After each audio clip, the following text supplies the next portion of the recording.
fueling mounting public protest and press criticism.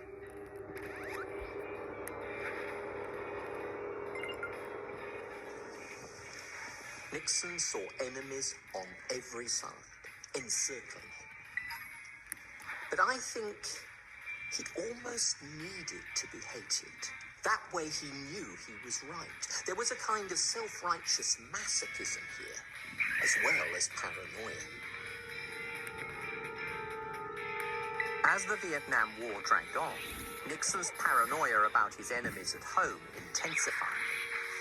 Raging about newspaper exposés of government policy, he even created a breaking and entering team to catch the perpetrators and plug the leaks. They were known as the plumbers. Nixon's den, which he'd conceived of as a command post, was beginning to feel like a bunker.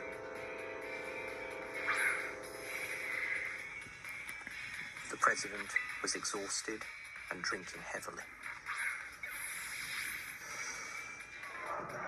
In May 1970, thousands of anti-war demonstrators converged on Washington.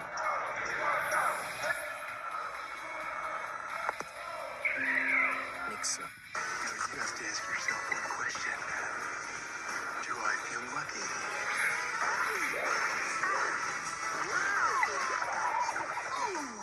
Somebody stop me!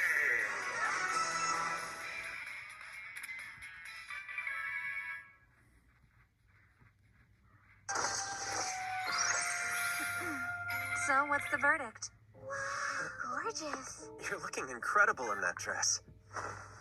Felt besieged. Unable to sleep, he put on a record of Rachmaninoff's second piano concerto.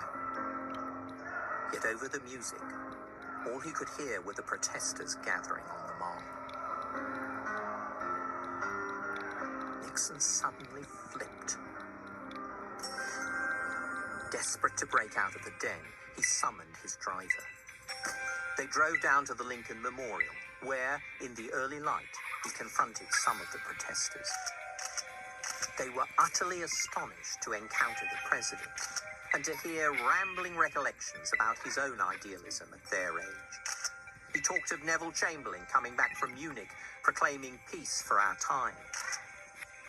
I said I thought at that time that Chamberlain was the greatest man alive.